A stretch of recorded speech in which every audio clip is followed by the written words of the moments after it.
ఇదేంటి పసుపు రాసుకున్నారు కానీ ఎవరికి దురదలు రావట్లేదేంటి?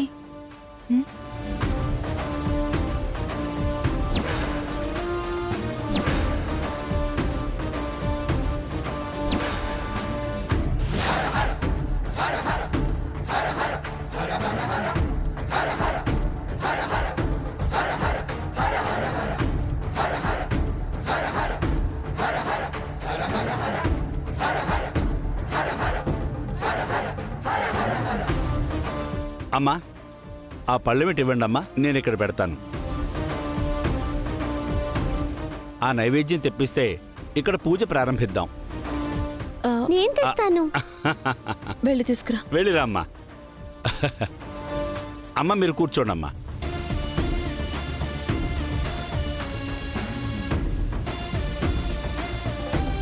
ఈ పసుపు ఒకసారి నేను రాసుకొని చూస్తాను.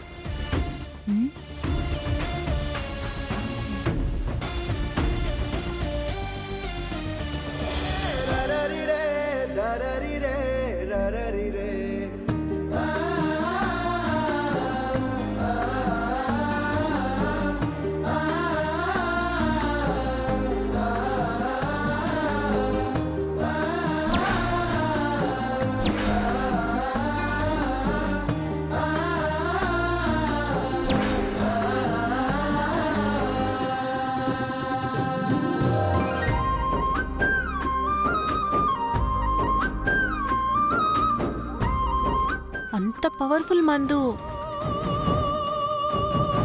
పని చేయకపోవడం ఏంటి? ఓ పని చేస్తాను, ఇదేదో నేనే రాసుకుంటాను, అప్పుడు నాకే తెలుస్తుంది.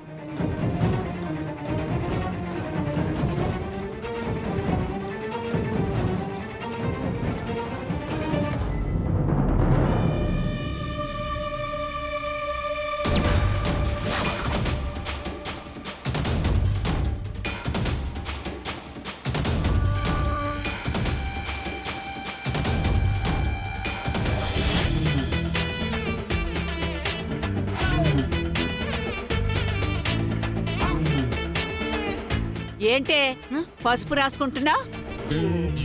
వెళ్ళి వాళ్ళతో కూర్చుంటావా ఏంటి? చిచి చిచి, నేను వాళ్ళతో ఎందుకు కూర్చుంటాను బామ్మగారు? ఏదో పసుపు కాళ్ళకి మంచిదని రాసుకుంటున్నాను అంతే. అవునా? నేనింకా వాళ్ళతో కలిసి పూజలో కూర్చుంటావేమో అనుకుంటున్నా. చిచి చిచి, నేనెందుకు కలుస్తాను? బామ్మకు కూడా పసుపు రాస్తాను, ఏం జరుగుతుందో తెలుస్తుంది. బామ్మగారు మీరు కూర్చోండి, మీకు పసుపు రాస్తాను. ఒసే ఒసే ఒసే, ఏం మాట్లాడుతున్నావే?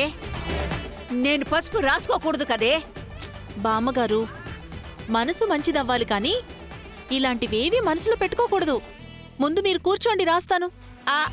వద్దే, అది కాదే. అయ్యో వద్దే, నేను చెప్తున్నాను కదా, మీరు కూర్చోండి. కూర్చోండి బామ్మగారు.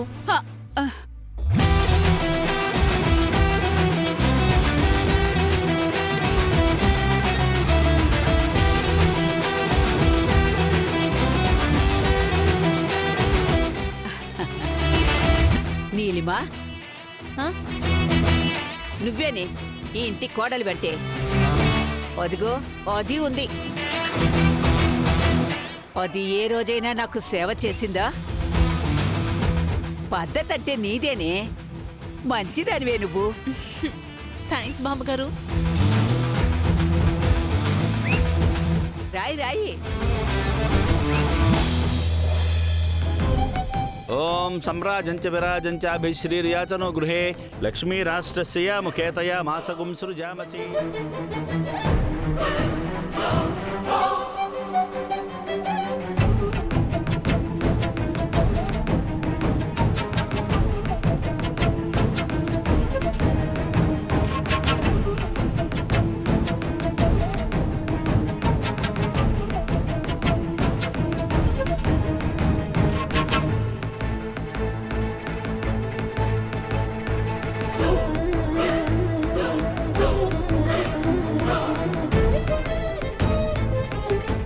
సర్వమంగళమాంగళ్యే శివే సర్వార్ధసాధికే శరణ్యే త్రయంబికే దేవి నారాయణీ నమోస్తుతే.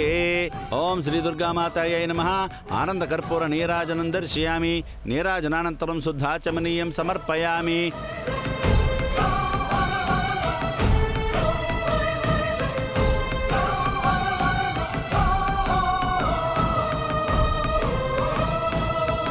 మీరు ఈ పూజ ఎందు నిమిత్తమైతే చేస్తున్నారో మీ కోరిక నెరవేరాలి అంటే మీరు ఆ ముత్తైదువుల దగ్గర ఆశీర్వాదం తీసుకోండమ్మా.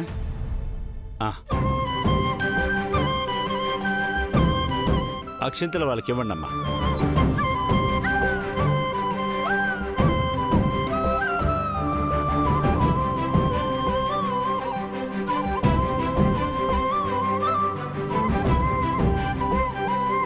ఓం ఇష్టకామ్యార్థ ఫల సిద్ధిరస్తు మనోవాంఛిత ఫల సిద్ధిరస్తు.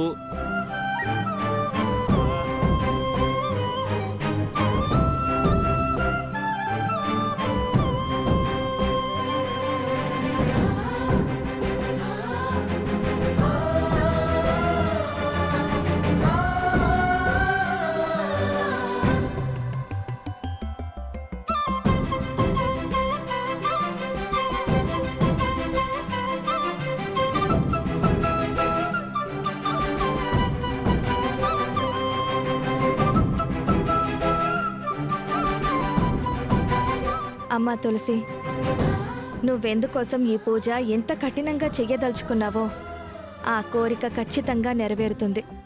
సరేనా?